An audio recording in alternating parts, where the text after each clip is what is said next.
choice what you want to do, where you're going to work. It was pretty much, okay, you're good at this, you do science, you do math. If you're more of a literate person, you do human sciences. So basically the awareness and the education around career came pretty late. One thing I knew for sure is that I didn't want to start working right away in France, because I would probably stay in the same place for the rest of my life, like my parents did. So what I decided is to start before working, go for a traineeship abroad, and that was in 1994. Got my first experience with Ericsson, and what I really liked from the Scandinavian countries is they don't have a very hierarchical society. It's very flat society. So as a fresh graduate, when you start working for a corporate there, you really get involved in the decision process very early on. So you learn much faster than you would do in any other place. So started working with software development for almost 10 years, working with different types of technologies, working with data networks from day one, but developing network management systems. Did that for pretty much 10 years, and then I thought, maybe I should try something else. So this is where I had the first thoughts about entrepreneurship. I went through a seed program with the Royal Institute of Technology in Stockholm, a 4-month program to get first ideas and learnings on what it is to run a business, the importance of having diverse teams and complementary skill sets. We learned about things like sales, patenting, public speaking, all kind of things to make you kind of a well-rounded entrepreneur. At the end of the day, we didn't pursue the idea, so I went back to the corporate job, but I shifted a bit from pure technical job, more sales and marketing oriented type of job, and that's also where I took the first opportunity to the UAE and come here as a technology expert, focusing on or supporting the sales team and the marketing teams to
before I created the business, I also developed a personal brand. So I focused a lot on social media to become more visible, to get more invited more frequently to events, and use that a bit as a tool to generate business.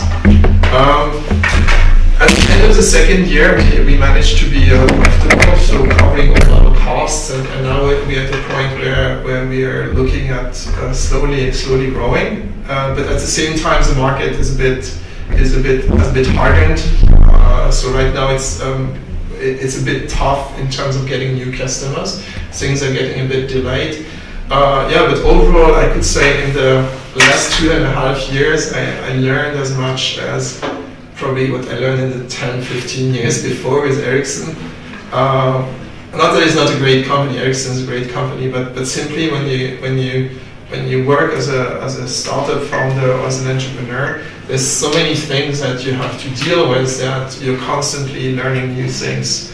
Whether it's on the finances, accounting, how to properly run the business, or how to develop your portfolio, or how to re-engage customers differently, how to develop partnerships. All of these things are things you have to do at the same time.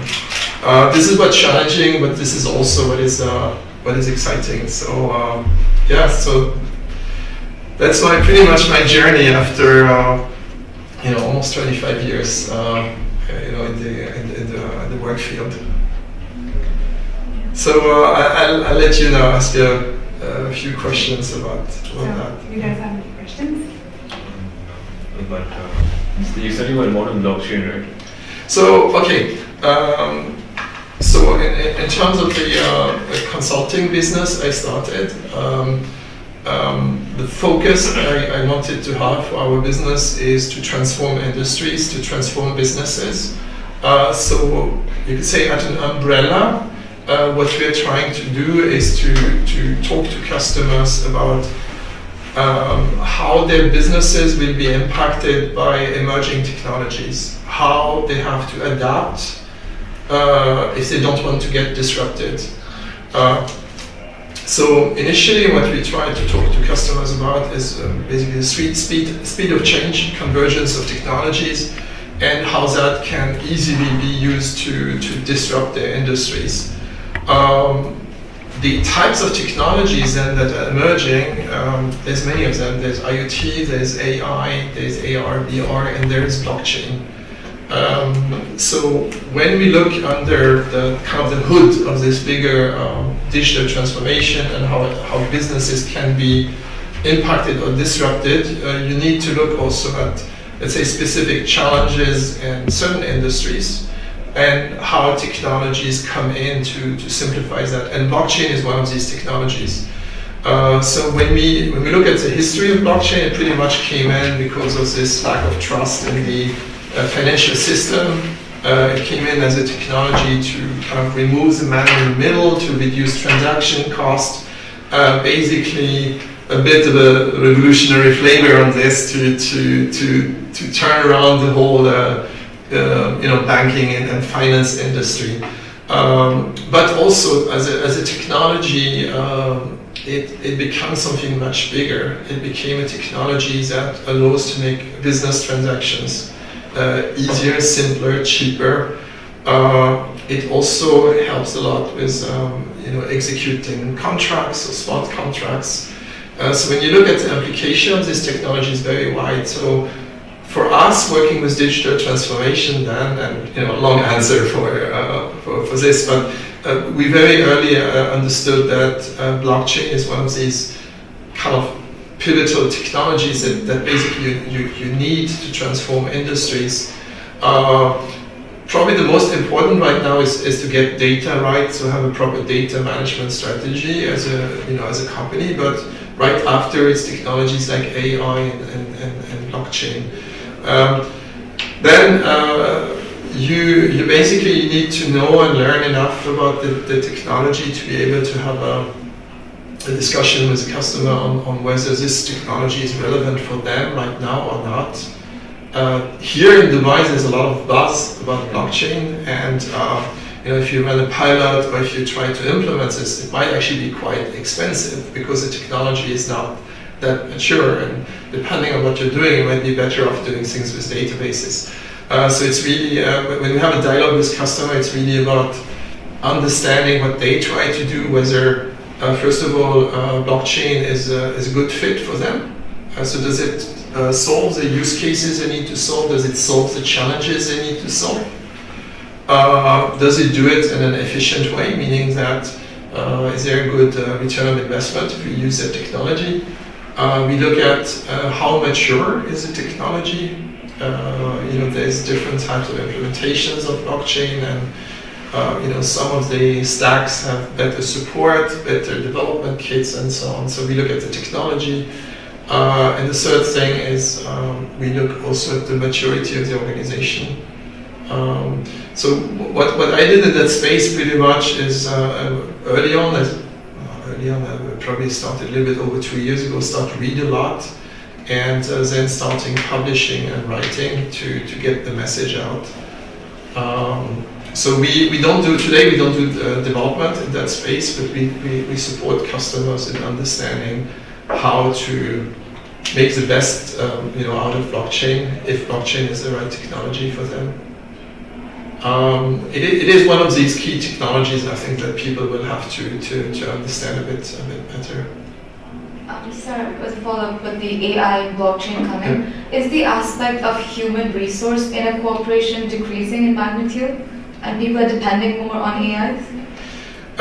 So do you mean, is AI going to replace certain functions like HR? HR, finance, management, executive positions? I think no, the short answer is probably no. The debate around AI is quite a heated debate, and people have very different views and perspectives on what AI is and what you can do with AI. I think maybe to start, answering that question is very important. Maybe to start explaining what AI is and what it can do. So when you look at intelligent systems, they've been around for many years. We talk about expert systems, we talk about machine learning, but typically these systems, they don't have any memory. They crunch data and then they provide a solution. Now with the advent of neural networks or deep learning, I should say, now we came into a new stage where basically these systems can learn from history also. But what is important to understand is that these systems today are only able to do what's called narrow AI. And narrow AI means that basically they're able to solve a very specific problem, but they're able to solve it very well. So today there is not, at least not any known system that solves general AI in a good way. What that means then is that the systems we use today, they're more for decision support. So what we will see more and more is that people that are in key roles will get better data, better insights, better knowledge on how to strengthen their own decisions, how to make faster decisions, which maybe without having to crunch so much of the data themselves. So the support systems, it will be there.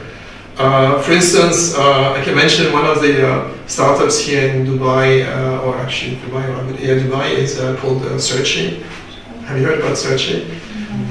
Searching is a startup working in the HR space, and their actually whole intent or objective is to simplify recruiting. What is happening today, just to explain a bit the types of issues we have.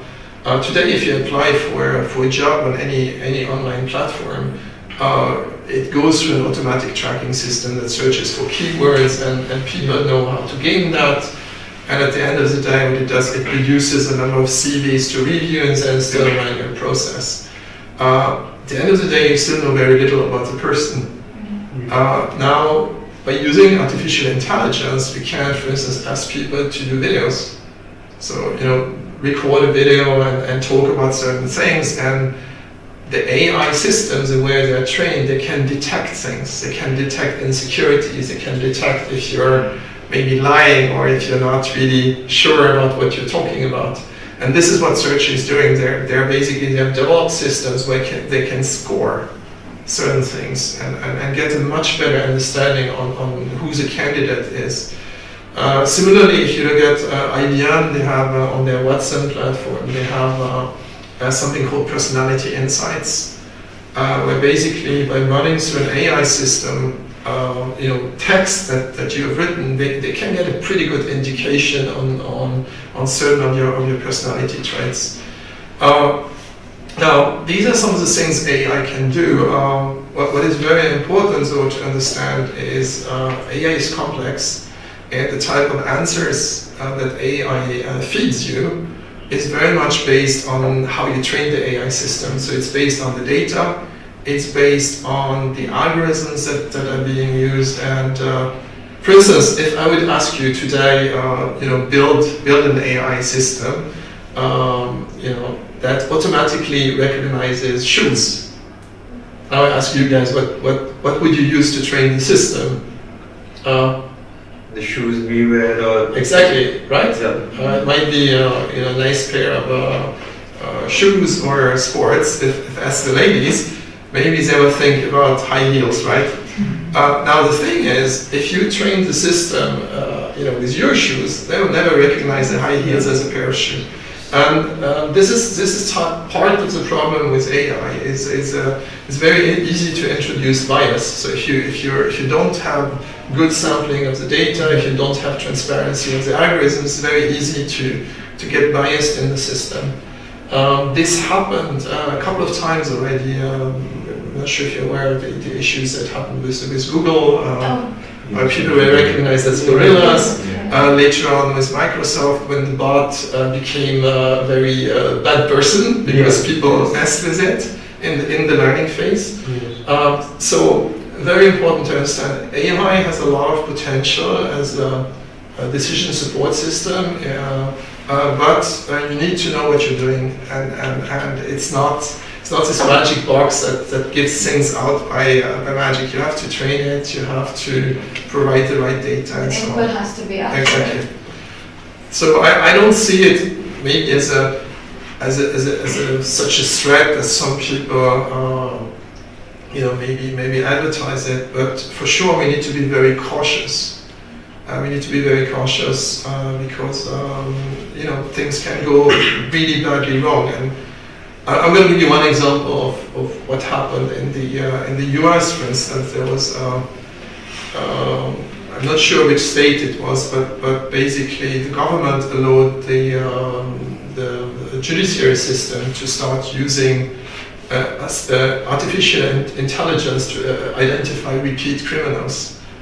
And the systems, like by accident, or by magic, most of the time they identified Afro-American people as likely to be repeat criminals. And I think that is very much related to the bias in the systems, because when independent organizations tested these systems and they put Caucasian white serial killers into the platform, they didn't recognize them as potential repeat criminals. So this is really where AI can go really wrong if you don't know what you're doing. All right. So could we say that AI algorithms or programs are better used, or will be better used if they're used as human extensions, not as replacements? I think it's hard to answer that question. I think what we really want to do is to simplify our lives and make our lives better. I think, let's say that is the starting assumption.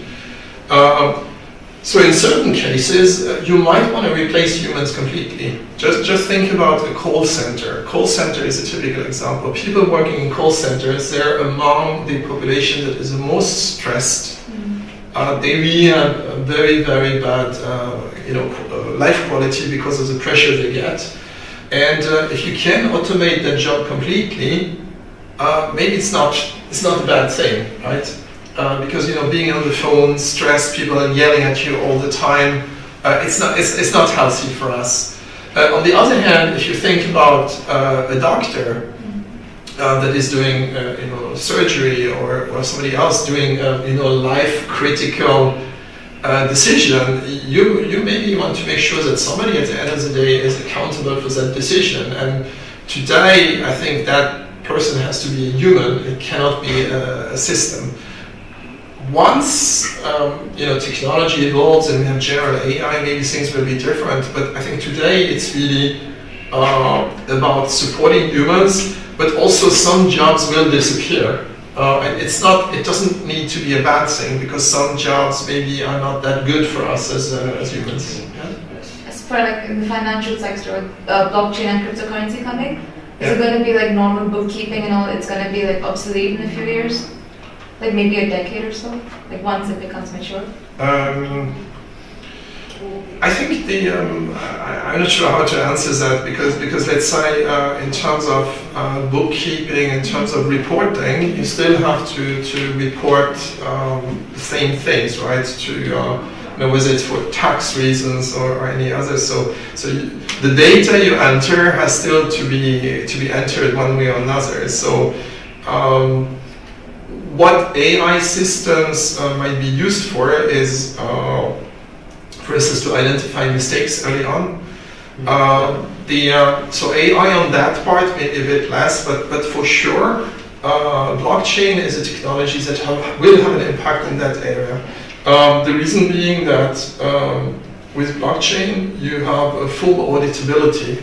So blockchain basically puts your data on the chain. It's immutable, it's cryptographically secured, and means it cannot be tampered with. And many places that's an issue. People write down things and somebody else modifies it because it's not convenient. Or so for sure in the finance sector, this will have great effect and impact because of the transparency. I'm very sorry. For the blockchain thing, Yeah. it's like many of the issues that came up was the government control. There is no government regulation, or there's no one actually regulating blockchain and cryptocurrency. So what is your view on that? Should it be regulated by a branch, or should it be regulated by the United Nations or a multinational? Okay, so there's different aspects in this. I think you have to start looking at the notion of the currency itself and what it means. In the past, a lot of the regulations that were put in place is that the currencies that were issued by the government were backed by gold, right? So it had a meaning to issue currency, but if you look at the United States today, I think I'm probably gonna give a wrong number, but it's less than 10%. I think that is backed by actual reserve. So governments are just printing money like that. So the value of currencies as such can be questioned sometimes. So digital currencies is something that will happen sooner or later. Now, one of the issues we have today with cryptocurrencies is that it's a bit the Wild West. As we have seen with some of the currencies and some of the ICOs, is that there's a lot of scams. People get easily fooled by, let's say, the growth of cryptocurrencies like Bitcoin. They say, okay, I put my money in there, it's going to grow. And then they expect the same from other currencies, and at the end of the day, people just pump and dump. So some people make a lot of money and others lose a lot of money. So we need to make a difference between digital currencies, which I think is the future, and governments understand that, and what is happening in the cryptocurrency space. Now, what that means also is that probably there needs to be a certain degree of regulation, and countries around the world have all started to study and understand how they can move in the right direction. Some countries like Japan, they pretty much endorse cryptocurrencies. Others, I think even China, they tend to block it, but then things happen on the side. Here in the UAE, it's a very pragmatic approach, meaning that they're not for or against, but they want to see what you plan to do. There is also, in terms of cryptos and the way they're put to the market through ICOs, that is now moving a bit also, because there have been all these scams and things that didn't work out so well. So now we're moving away from initial coin offerings to STOs, secured token offerings, so giving a bit more guarantees. Regulation for me is essential, and I think countries need to start working on the regulations. The earlier, the better. So earlier you were telling us that you work with many local startups, yes, and that you coach many of yes, them. So sir, according to you, what are some of the key factors for a startup to grow and become successful in today's market? Okay, so that's a $1 million question, right? I think you can look at it at different stages of the startup. I would say, it's not one linear path. You need different things at different stages to be successful, and just to help you understand, the person that created a startup and that took it to a certain level is not necessarily the same one that will grow it afterwards, because the skill sets, the attitudes, the aptitudes are maybe a bit different for scaling than taking a startup to the market. But that said, typically what is important to succeed is a couple of things. There was one study actually that was made by Bill Gross from Idealab, I think. They studied thousands of startups and tried to see what was the biggest success factor for startups. Number one was timing. Funding, or the money you get, was actually very far down the list. It was like number 5, I think. Timing, it's related to traction and validation. So sometimes you have an idea. The idea might be great, but the problem is not big enough to actually get people to go onto that concept or that idea. So when we look at startups as mentors, also as early investors, or even as incubators or accelerators, there's kind of 3 things people look at. One is the market and the opportunity. Is it a real problem? Is it a problem worthwhile solving? Has anybody else looked at it? If nobody else looked at it, maybe it's not that big of a problem to start with. So often, that initial assessment of, are there other startups working on this? Is this a big market? Gives you an idea on, okay, is this a good idea or not? The second thing is the team. You want to look at the founders, the core team, and you want to make sure that people have joined the startup for the right reasons. This is one of the biggest mistakes I see most of the time is friends get together, they say, hey, let's do a startup. Yeah, this is great, I love this idea. But then one of the guys over the weekend said, yeah, but I'm playing football on weekends, I don't have time for the startup. And the other guy is working hard, and the third guy said, yeah, but I have to see my sister this weekend, I'm flying out. And if the motivations are not there, if the commitment is not there, things fall apart very quickly. So the difficult part for these teams often early on is to put the difficult questions on the table. So talk about, what do you want to get out of it? Do you want to have a company that grows? Do you want to make a quick exit? Do you want to be famous? Do you want, all these things matter, because depending on what you want to get out, your motivations, your passion, your commitment will be different. So, number one, market, is it a real problem? Is it a big opportunity? Secondly, we look at the team. And third is what we call traction. So we look at the early traction. In a sense, all of these things, and traction with traction, I mean very, very early stages. What this means is simply that you go out and talk to people. Very typical and very common mistake, especially for people with engineering background or programming background, is they say, I love this idea, and they start coding.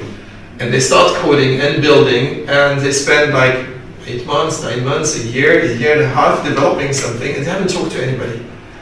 So this is the biggest mistake. So what we want to see in all these different setups, whether as a mentor, coach, an incubator, is we want to see that people actually went out, talked to potential customers, validated the problem. The first thing you want to validate is not the solution, it's the problem. Is this a problem worthwhile solving?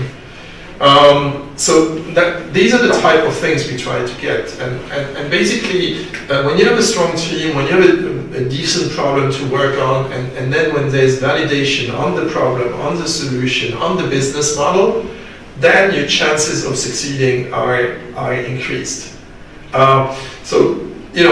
This is typically how you can improve success, is by working on these different things. Then, of course, what you want to do also to increase your chances is surround yourself by the right people. So it can be in terms of mentors, it can be advisors, it can also be in terms of your first investor. One of the things we often recommend to startups is when you take money, it should be smart money. Take money from somebody that can also help you get the customer. So there's I would say there's no recipe for being successful, because at the end it's all a bit related to timing, right? If you think about, just to give you an example, if you think about Apple and the iPhone as an example, Apple didn't invent mobile phone, they didn't invent the touch screen, they didn't invent a web browser, but their timing was perfect to put all these things together. And the users were ready to use mobile phones in a different way. The first smartphone actually read that just a couple of days ago. It was like 10 years before the first iPhone. So timing is very essential, and basically being able to put all these bricks together is really critical. So how do you deal with stress and balance between work life and family life? Yeah, so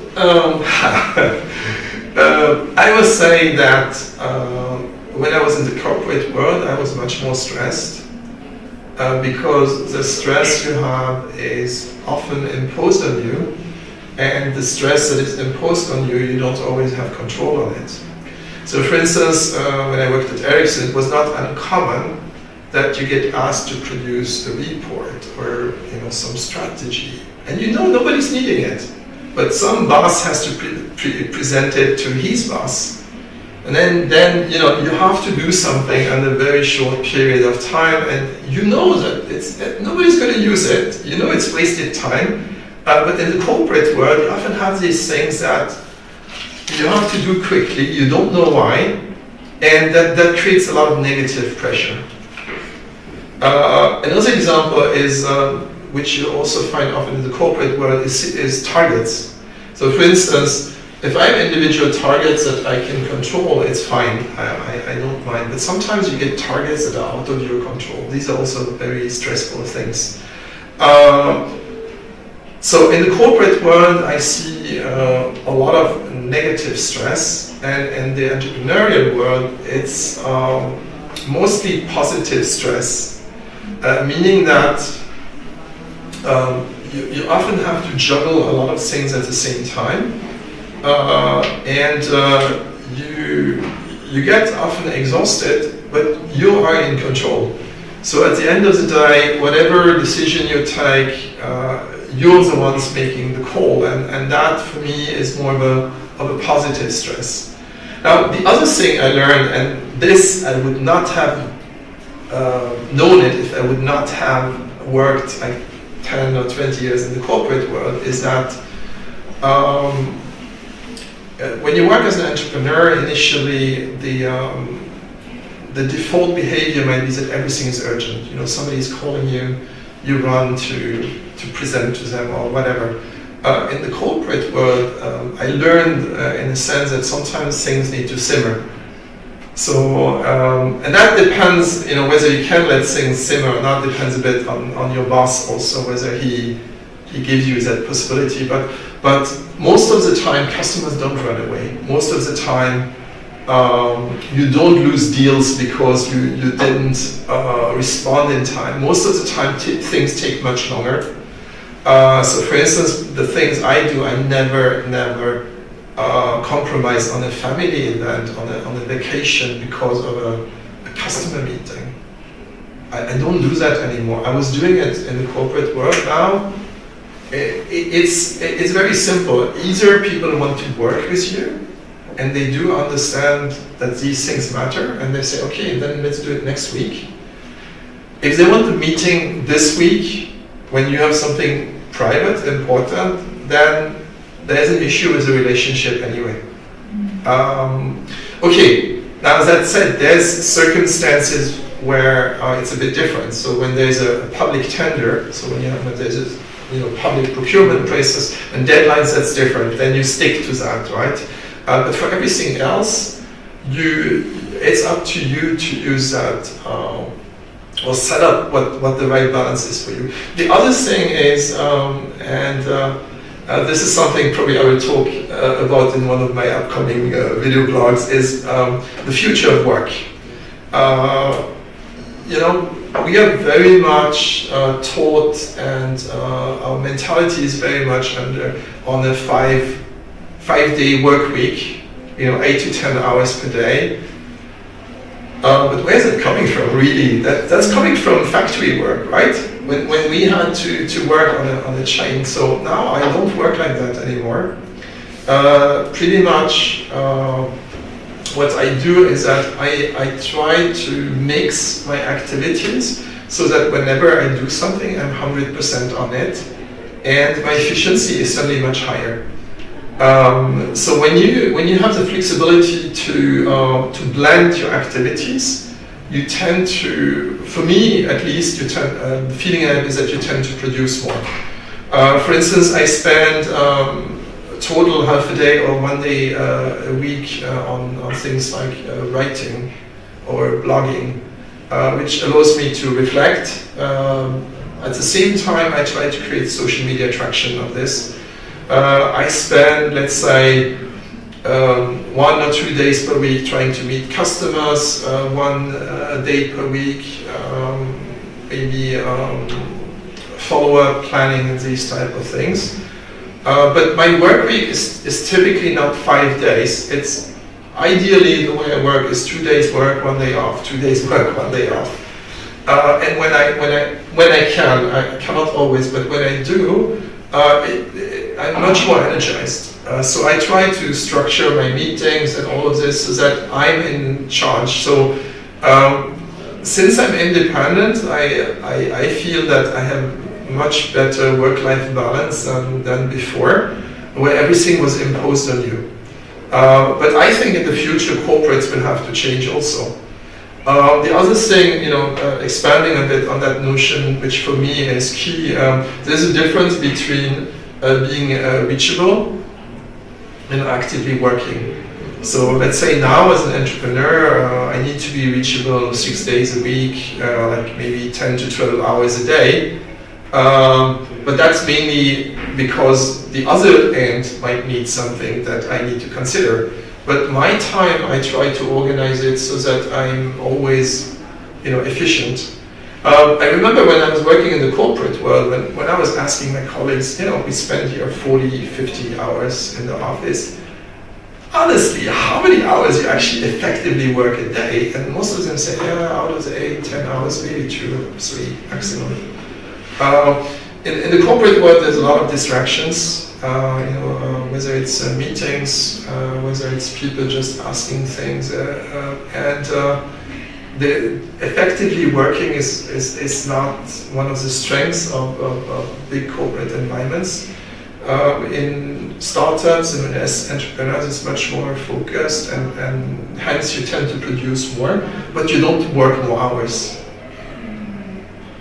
So, Anyone has any quick questions? I think our time is up. Anyone has any quick questions? Yeah. So you, as you said, you've been working for corporate for 12 years, and you have been working different positions.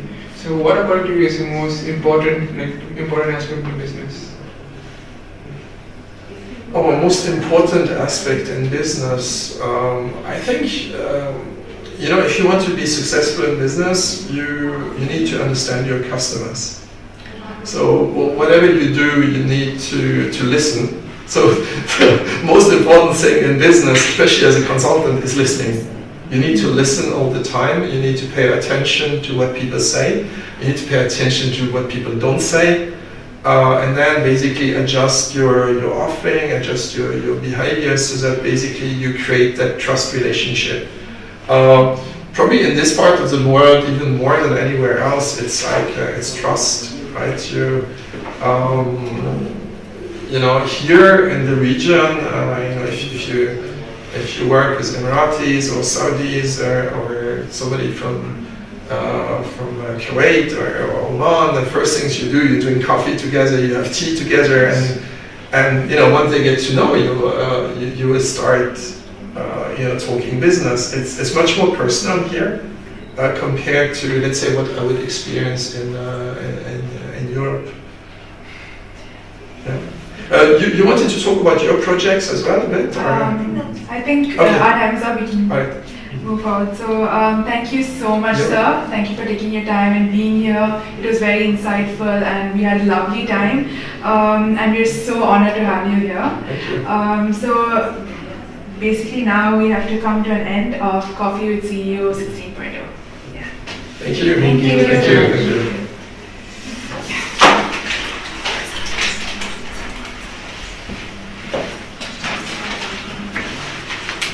It's still recording. Yeah, I don't know. Sure. it's up That's now. on. Yes. It's on It again. started again. Oh, okay. Thank you. Thank you, sir. You're welcome. You're welcome.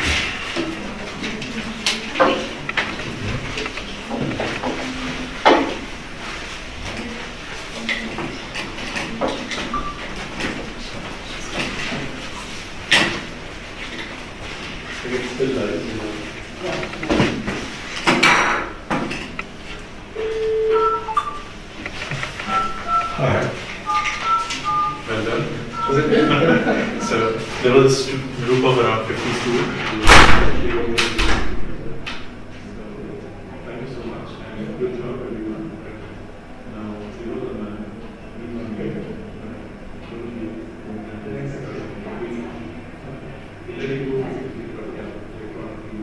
Yeah. I'm showing videos.